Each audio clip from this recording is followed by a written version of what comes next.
Selling my possessions actually accounted for a lot of the capital that I used to do this trip. Not to say that it's going to last me. I've done some basic calculations, obsessing over screens at 2 in the morning, figuring that I can get by on average $15 a day going around the world. Canada so far has been about $40 a day. Some other tours that I've done to prep have been in that range too. North America is a little bit more pricey. Once I get into some other continents, that cost will shift dramatically. Other ways that I'm looking to get by is I will stop and get a job in various places. I'm incredibly crafty. Washing dishes is a real easy way to get some meals. I'm actually thinking of getting a dry erase board and hanging it off my bike and doing the sign of the day that says "Will fix computer for meal, food, water, shelter" sort of thing. I'm trying to draw traffic to my website. With more traffic equates to maybe starting up an income revenue stream with doing reviews of my components. They're certainly getting a good test run, and once I start getting a little bit more days under the saddle here, I'll start ramping up some of the review content, which will equate into revenue. I'm kind of looking forward to running out of money.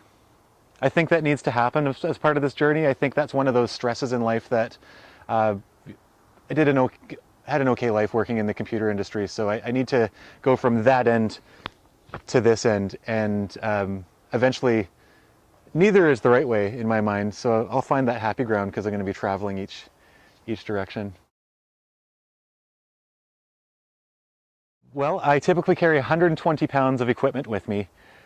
In these bags, this one right here contains quite a lot of fragile components. I typically carry this bag with me wherever I go, into the tent, into restaurants. This is my daily gear that I load up with food. I've got my sunglasses, a change of lenses in there, some bug spray, some other components like some locks, and just basic things that I would need throughout the day. The other side carries a lot of rain gear, the pants, helmet, cover, jacket. Then I carry 2 pairs of pants. Have to say, I only wore these pants when I came to Yellowknife because I just typically wear the same thing on a daily basis and do laundry in a sink or in a lake and just kind of let it dry overnight. It's quite an eye-opener actually when I put these on. They were 2 sizes too big. Lost quite a lot of weight. 4 t-shirts, a heavier shirt for colder days, and just layer it up. 2 pairs of socks. And essential toiletries. I've gotten to the point of actually drilling holes in my toiletries just to lighten up my weight.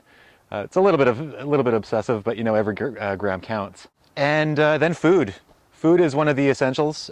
So I have 1 bag that's typically food.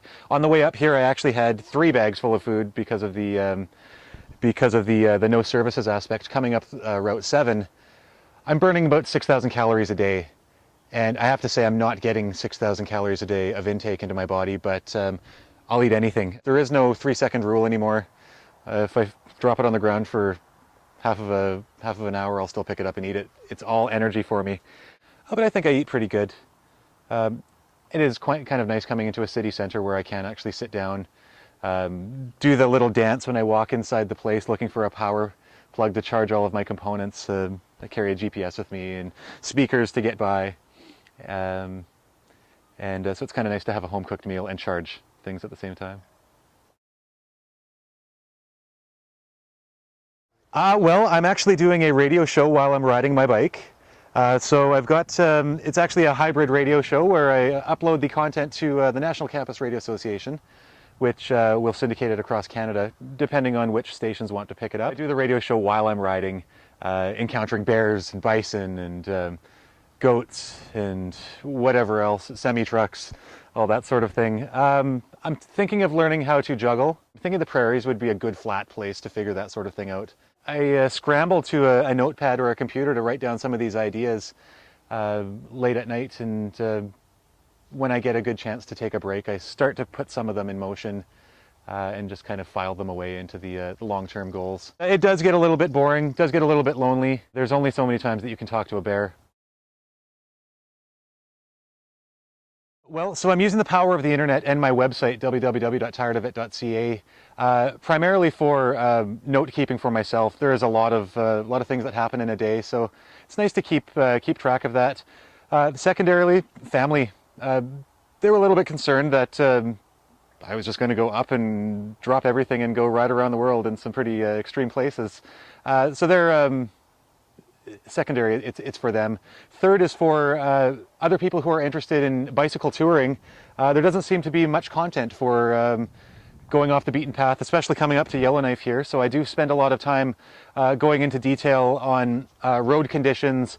I have elevation charts and highway conditions. Of course, it could be could change based on the time of the year. I'm using some of the mechanisms that are available on the internet now: Twitter, Facebook, blog posts, dig.com. All of these social networking opportunities are just a gold mine. Lots of people are doing random searches for, let's just say, bicycle. So I try to word my posts and on these services to be to come up basically on the search engines and to come up in their in the results so that they can actually follow me. It's typically random followers that I'm finding right now. On a daily basis, I'm getting about 500 unique visitors a day. Twitter's been great. I use Twitter to follow other cyclists who are on the road. So it's a good multi-purpose mechanism for pushing data out to the world in 140 characters or less. Facebook is a little bit more intimate. I have just now started up a fan page, which is allowing the public to see it. But typically it was just friends list. Flickr as well is a wonderful opportunity to post photos so that the public can actually see. They'll see a nice photo of a landscape and they'll say, wow, that's pretty nice. I wonder what else this person has taken. And eventually they'll find their way over to my website and hopefully get inspired. I think you should tell your friends too. www.tiredofit.ca. Always content, at least once a week. Lots of videos, lots of photos, some pretty hilarious stories. And I try to keep it, on the positive upbeat. I want to inspire people, like I said.